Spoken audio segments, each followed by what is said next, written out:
Welcome back to part 2 of the basics of bass, everybody. We're going to be starting with casting. So you're going to be learning how to cast a spinning, a bait caster. Then we're going to go into kind of what you should buy if you're a beginner getting into it. Some of the easiest things to catch fish on. Kind of all over the place in this video. So we'll just get right into casting.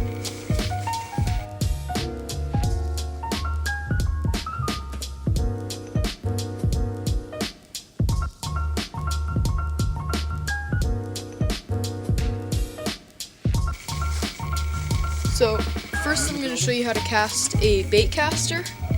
This rod, as you can remember from last video.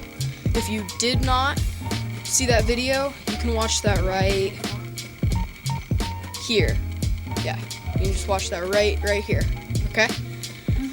If you have seen that, then you know there's a bait caster, and then there's a spinning rod, which I'll show you in 1 second. But for me, there's two different kinds of casts I like to use with the bait caster. There's your conventional cast, and then there's one other type of cast that I'd like to show you. It's called a flip. So you'll hear it a lot, like flipping and pitching in brush and weeds and stuff. You're basically getting a heavy bait with something that looks some sort of aggravating kind of lure, something like that. That's called like a little beaver bait. And to do that, you take your bait in your right hand, take the rod and reel in your left, pull back on the tip just a little bit, engage the reel, and let go. So this one you won't be able to get the distance as much, but you'll have much better precision, because you can stop it exactly where you need to go. Like if I was going to flip to the camera, stop it right before, put myself in the hands. So it's really great if you're trying to get in just the right spot where you think a bass might be holding. So those are the two kind of bait casting casts that I like to use. And I'll show you the spinning cast, how to cast a spinning reel. So again, with the bait caster, I didn't show an up close view, but here it is, the flip. Take it in your left hand. You click that, it opens up your reel and the line comes out. So that's how you engage the reel, as I was saying, to reel in. Pretty straightforward. And then to flip, grab your bait in your right hand, pull the tip down,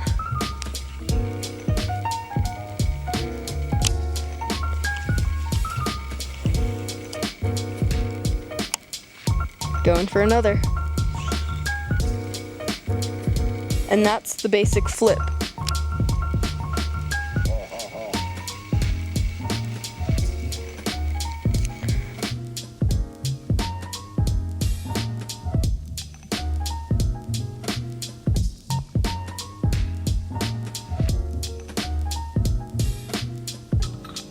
Back in the boat, and I want to talk to you guys about a few of my favorite bass rigs to fish anywhere and most of the time catch a fish. Probably say 80% of the time I'll catch a fish with these two different baits. So if somebody said you have one bait for the rest of your life, can't buy anything else, can't use anything else, that's it, you get one, my first choice would be this. This is a Keitech swim bait, 3.8 inch fat swim and impact Keitech. This right here is responsible for probably more fish catches than any other bait for me. That's it right there.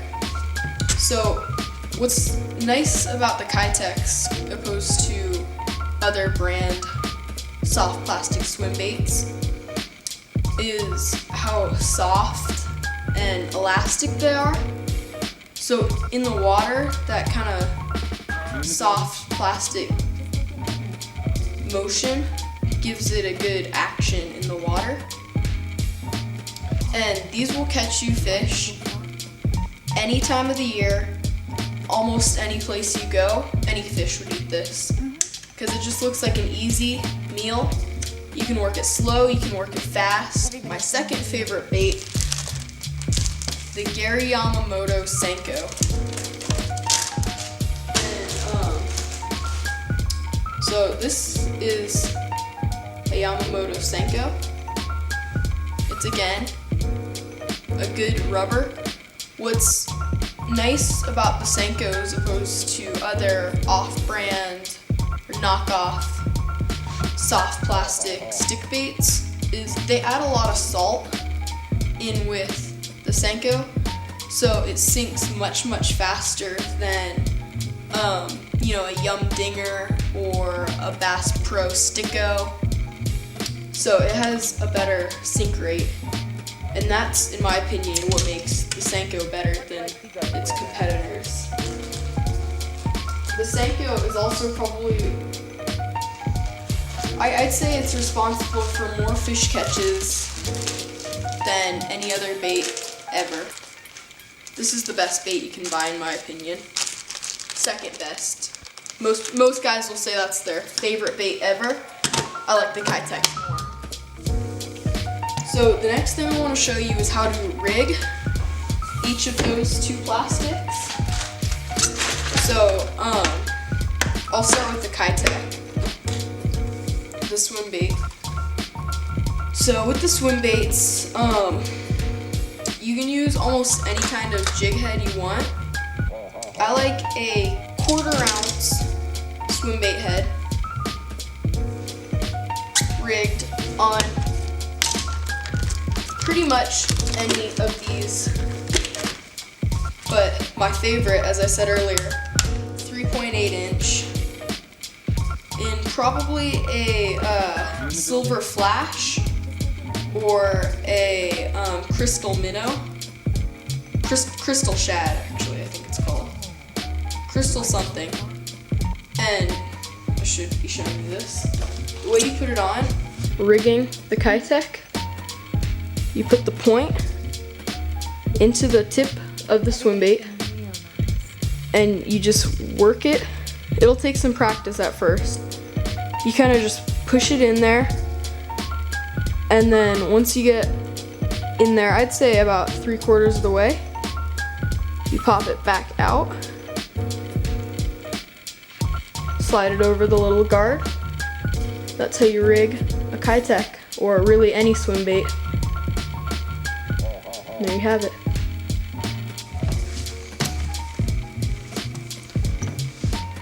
So I showed you how to rig the swim bait. Now I'm going to show you how to rig a Senko. So there's two really great ways to rig the Senko. There's what's called a wacky rig, which is where you take a hook, okay, find kind of the middle where it sits like that. Right where my fingers are is where I'm going to put the hook. You bend it over,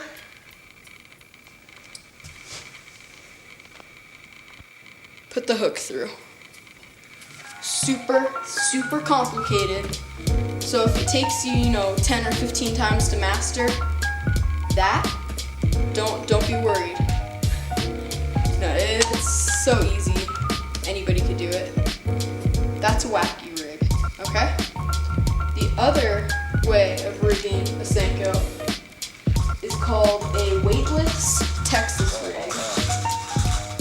And for this kind of rig, you're gonna want a 4 to 5/0 EWG extra wide gap from here to here, so it's wide, extra wide gap offset hook. And the offset is this little part. So I'll get a close-up of right here.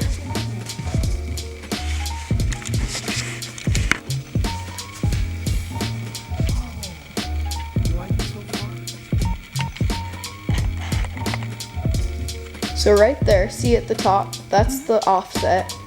See how wide it is? So that's the extra wide gap. Everybody's gonna realize.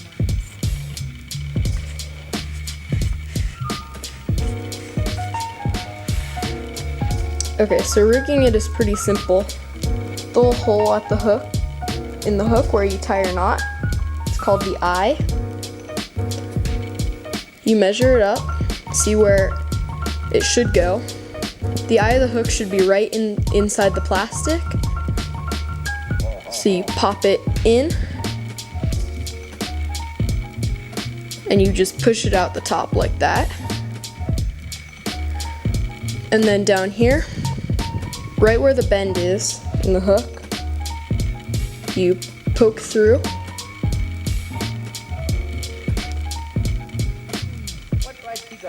Just like that. So then you're gonna wanna tie your knot right in the eye, and you slip it right over your knot. And then what this is gonna do is it's gonna go through the water and give a little wiggle and be fairly weedless, and that just means that it's not gonna get caught on anything, and it's gonna stay nice and free moving. But when a bass bites on it, it slips the worm out of place. It bites down and exposes the point of the hook so that you can set the hook on him and bring him in. There you guys have it. My two favorite baits right there. And if you throw these for the majority of your time where you're fishing, you will almost always get something. With these two baits, you can work them year round, and the basics are: weather's cold, the water's cold, okay? Go slow. The bass, they're cold-blooded, so the colder the water, the less active they're gonna be. The warmer the water, the more active they're gonna be, and the more they'll want to chase some food. Their metabolism rises and lowers with the water temperature. So they're gonna wanna eat more in the summer, and when it's colder and the water's going down, they're gonna wanna eat less and just sit on the bottom and just, look at the stuff pass. Unless it's really close or moving really slow, they're not gonna go eat that. If you wanna get better at bass fishing, the only way is to go out and bass fish.